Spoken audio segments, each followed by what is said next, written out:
श्री असदुद्दीन ओवैसी जी।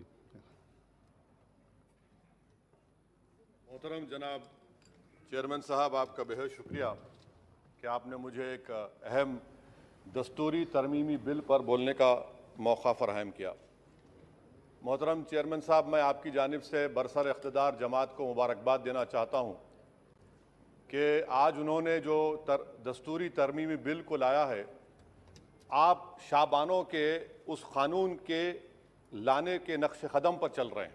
मुबारकबाद देता हूँ आपको और उम्मीद करता हूँ कि इसके बाद बरसर इक़्तिदार जमात के ज़िम्मेदारों की ज़बानों से बार बार शाबानों का जिक्र नहीं होगा, क्योंकि ये आपका दस्तूर में इस बात की इजाज़त है कि सुप्रीम कोर्ट अगर कोई फ़ैसला देता है तो सरकार को इस बात की इजाज़त है कि वो उस फैसले के ऊपर कानून बनाए, जो आपने किया। तो इसलिए मैं कह रहा हूं कि आपने शाबानों की रिवायत को बरकरार रखा, आपको मुबारकबाद।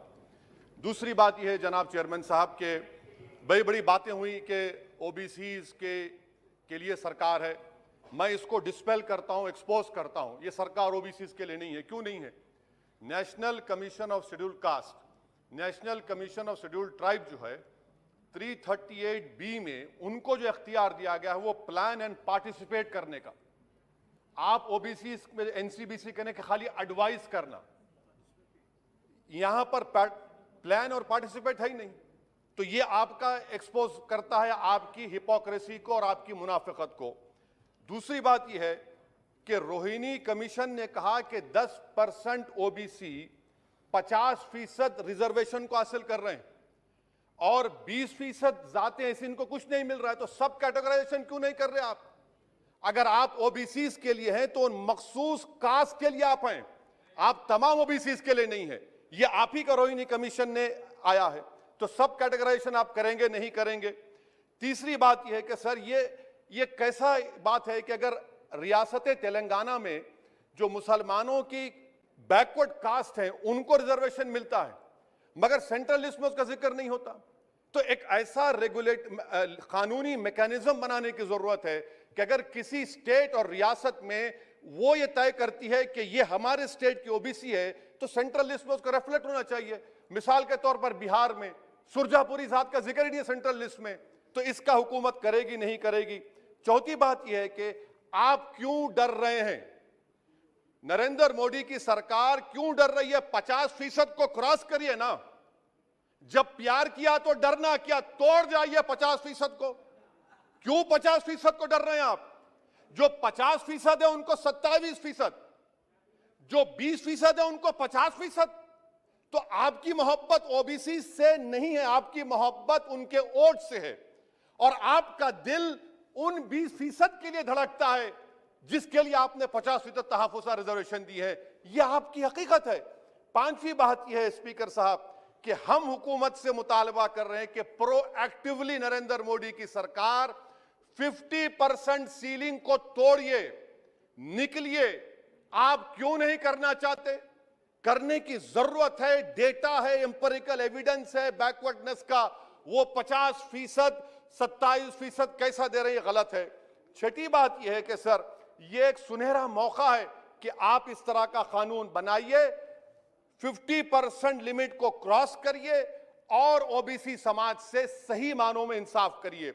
सर एक और बात, आज ही के दिन 1950 10 अगस्त को प्रेसिडेंशियल ऑर्डर हमने निकाला था। बड़ा तारीखी दिन था जिसमें हमने शेड्यूल्ड कास्ट को रिजर्वेशन दिया।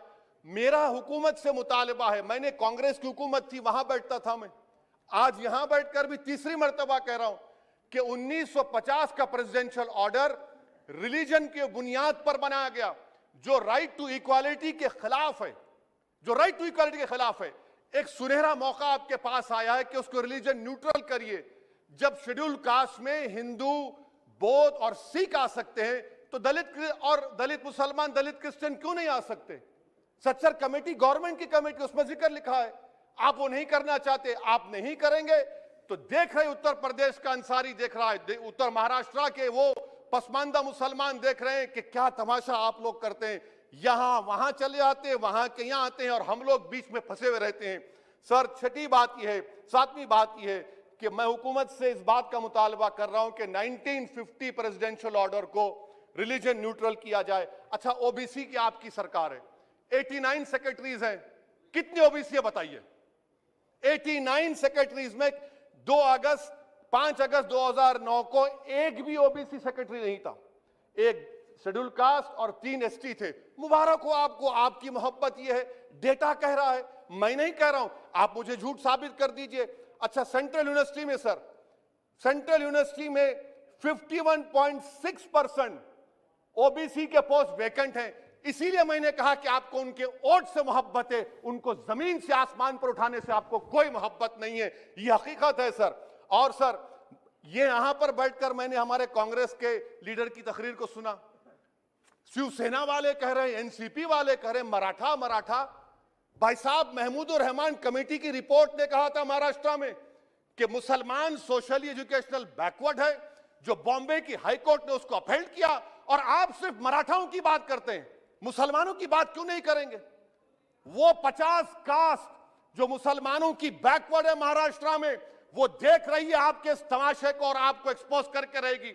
आप उनकी बात ही नहीं करते। मराठाओं को जरूर दीजिए, मगर आपके इस बड़े दिल में क्या उन गरीब मुसलमानों के लिए धड़कता हुआ दिल नहीं है कि हम सिर्फ भिखारी हैं, आपका वोट हासिल करेंगे, आपको नेता बनाएंगे, मुख्यमंत्री बनाएंगे, प्रधानमंत्री बनाएंगे, और हमको क्या मिलेगा? इफ्तार की दावत और मुंह में खजूर, रिजर्वेशन नहीं मिलेगा हमको। ये कौन सा इंसाफ है सर? इसीलिए ये इनकी मुनाफिकत है, इसीलिए हम हुकूमत से मुतालबा करते। अच्छा, हैरत की बात यह कि सुप्रीम कोर्ट के जिस फैसले को ओवरकम करने के लिए यहां पर यह बिल लाया गया, सुप्रीम कोर्ट ने कह दिया कि मराठाओं के बारे में सोशली एजुकेशनल बैकवर्डनेस नहीं दिख रहा है। आप कैसे दिखाएंगे बताइए? ये महाराष्ट्र की और 50 मुसलमान बरादरियां देख रही हैं। इसीलिए हम हुकूमत से कहना चाहते हैं कि, और मोदी सरकार से, कि आप ओबीसीज के अपलिफ्टमेंट के लिए नहीं हैं, आप मजलूम के साथ नहीं हैं, आप कमजोर के साथ नहीं हैं, आप बेरोजगार के साथ नहीं है। हां, एक हकीकत है, आप ताकतवर के साथ थे और ताकतवर के साथ रहेंगे। आपको वोट की जरूरत है, ओबीसीज और वो जो मुसलमान बरादरियां नीचे, उनको उठाने की जरूरत नहीं है। स्पीकर साहब, ये बिल यकीनन अच्छा है, मैं इसकी तारीफ करता हूं। और गालिब ने बड़ा खूब कहा था कि ये जो तमाशा मैं देखता हूं कि बजीचे अतफाल है, दुनिया मेरे आगे, होता है सब शब रोज, तमाशा मेरे आगे। शुक्रिया सर।